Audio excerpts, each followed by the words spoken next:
1,70,000 करोड़ का package announce किया गया था बिल्कुल कोविड-19 के फैलाव के शुरुआत में। तब बहुत सारा पैसा डायरेक्ट बैंक ट्रांसफर द्वारा फार्मर्स के बैंक अकाउंट्स में दिया गया था।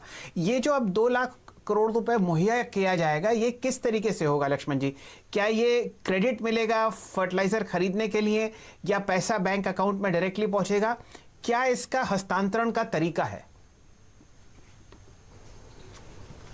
देखिए, इसमें दो बातें बता दूं। पहली बात कि 2 लाख करोड़ रुपए जिसकी बात मैं कर रहा हूं, ये पहली बार जो पैकेज का ऐलान किया गया था सोशल सिक्योरिटी पैकेज का, उससे अलग होगा। उसके तहत जो किसानों को पैसा दिया गया था उसके अतिरिक्त ये 2 लाख करोड़ रुपए पैसे देने की बात हो रही है। ये जो 2 लाख करोड़ रुपए दिया जाएगा, ये दरअसल जो सूत्र बता रहे हैं, पीएम किसान योजना के तहत जो किसानों के खाते में पैसे ट्रांसफर किए जाते हैं, उन खाते में पैसे ट्रांसफर अगले कुछ महीने के भीतर भीतर हमें 2 लाख करोड़ रुपए का पैसे का ट्रांसफर कर देना है, ताकि किसान अपनी जरूरत के हिसाब से जो खरीदना चाहे खरीदे। उनके पैसे के इस्तेमाल पर कोई पाबंदी नहीं रहेगी, चाहे फर्टिलाइजर खरीदे, फार्म इक्विपमेंट खरीदे या फिर जैसे उसका खर्च करें। यह पीएम किसान योजना के तहत 2 लाख करोड़ रुपए अतिरिक्त देने का ऐलान हो सकता है। और एक दूसरा जो आप कह रहे हैं उस पर यह मामला है कि एक क्रॉप लोन मिलता है किसानों को। तो क्रॉप लोन जो मिलता है वो काफी सस्ती ब्याज दर पर मिलता है। तो क्रॉप लोन जो है वो देने की व्यवस्था अलग से की जा सकती है, उसका भी ऐलान आप इसमें देख सकते हैं। साथ ही साथ किसान क्रेडिट कार्ड के तहत फैसिलिटी जो है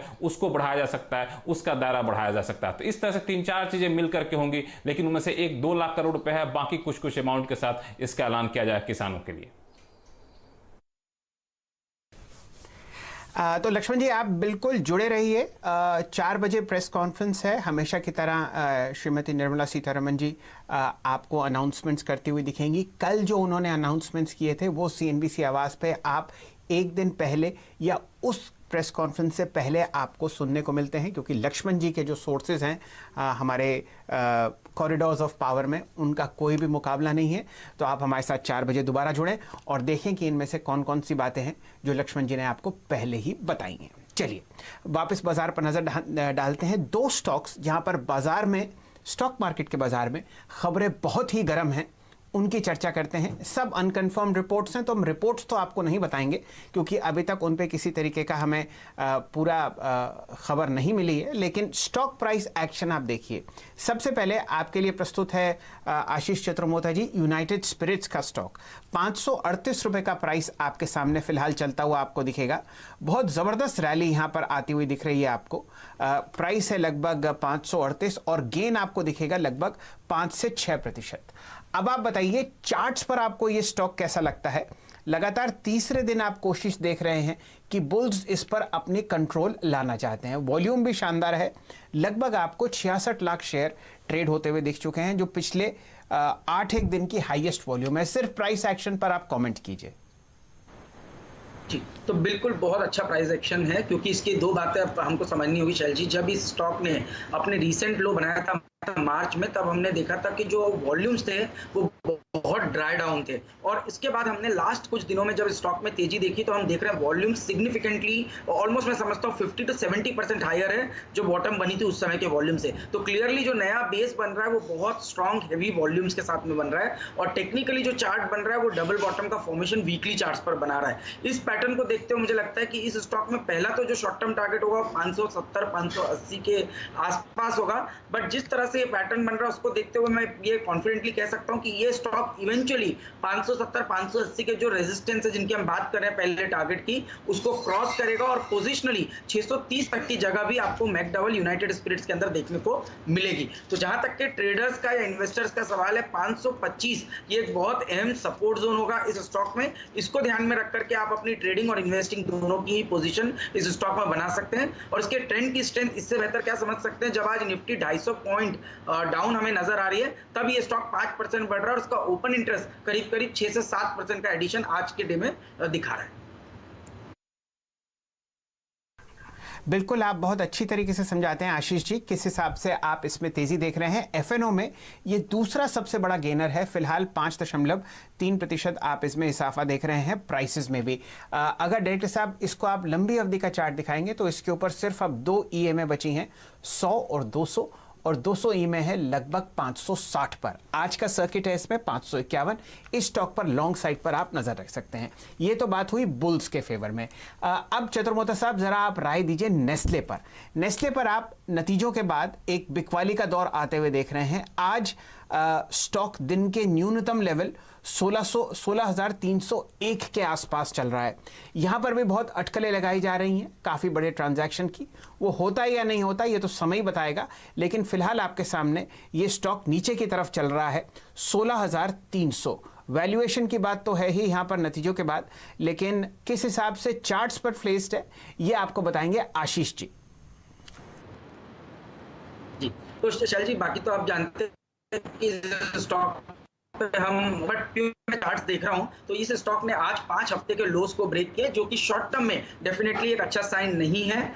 और इसका मीनिंग मैं ऐसा समझता हूं कि जब तक अब ये स्टॉक 16,800 के ऊपर नहीं जाता तब तक एक स्ट्रॉन्ग पॉसिबिलिटी बन रही कि ये 15,200 15,000 की एक जोन को रीटेस्ट कर सकता है। अगर से आप इसमें लॉन्ग पोजीशन बनाने की कोशिश कर रहे हैं तो बिल्कुल एक अच्छा स्टॉक है, बट लेवल वाइज मेरे हिसाब से 15,200 15,000 एक आइडियल लेवल होगा जहां पर पे आपको इसको लॉन्ग के तौर पर देखना चाहिए। तो थोड़ा इस समय कूल ऑफ जो है वो मुझे लगता है कंटिन्यू रहेगा। और अगेन इसको भी आप डेरिवेटिव्स के डेटा से देखें तो आज 5% का ओपन इंटरेस्ट में एडिशन है और स्टॉक के प्राइस डे के लो पे ट्रेड कर रहा है, तो क्लियरली शॉर्ट बिल्डअप इसके अंदर नजर आ रहा है। तो मैं समझता हूँ 5 से 7% की गिरावट इसमें देखने को मिल सकती है।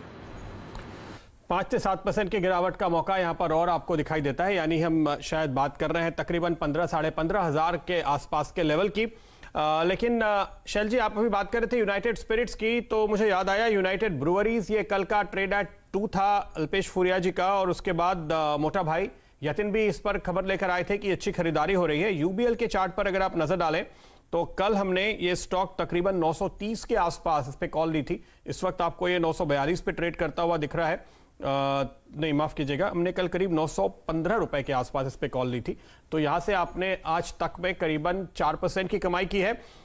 इस पोजीशन को आशीष बरकरार रखेंगे जिस तरह से आपने यूनाइटेड स्पिरिट्स पे कॉल दी है? जाहिर है कि आप एक अच्छी तेजी देख रहे हैं, ये भी कल के हाई से काफी ऊपर निकल रहा है।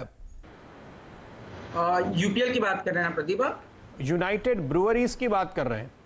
यूनाइटेड ब्रीवरीज ओके, बिल्कुल बिल्कुल। तो देखिए पैटर्न तो दोनों का ही सेम बना है, और इसमें तो और अच्छी बात यह है कि आज इसमें ओपन इंटरेस्ट करीब 10% बढ़ा है। तो जो मैकडॉवेल में 5-6% का ओपन इंटरेस्ट है, वो यूबीएल के अंदर में 10% का ओपन इंटरेस्ट एडिशन है। वीकली चार्ट्स पर अगेन बहुत स्ट्रॉन्ग बेस इस स्टॉक ने बना चुका है। तो मेरे हिसाब से तो 925 के स्टॉप से इसको बिल्कुल राइड कीजिए। ये स्टॉक 4 डिजिट में जाता हुआ मुझे नजर आ रहा है। 1010 1020 इमीडिएट टारगेट यूबीएल के अंदर में देखने को मिल सकता है। चलिए, बहुत बात हुई काफ़ी महंगे काउंटर्स की जहां पर आप पीई और प्राइस टू बुक बहुत महंगा देखते हैं। एक स्टॉक पर नज़र डालिए, आज के ट्रेड में बहुत ज़बरदस्त तरीके से इसका चार्ट हरे निशान में है चतुर्मोता साहब। ये है यूपीएल, यूनाइटेड फॉस्फोरस लिमिटेड। यहाँ पर आप देखिए पोजिशनिंग तो शानदार है। कल की हल्की बिकवाली के बाद आज स्टॉक ऑलमोस्ट दिन के आपको उच्चतम लेवल पर ट्रेड करता हुआ दिखेगा 391 कैश में। बताइए चार्ट्स पर आप इसको कैसे देख रहे हैं और यहां पर आपकी क्या राय है? दिन का लो था इसमें लगभग 376।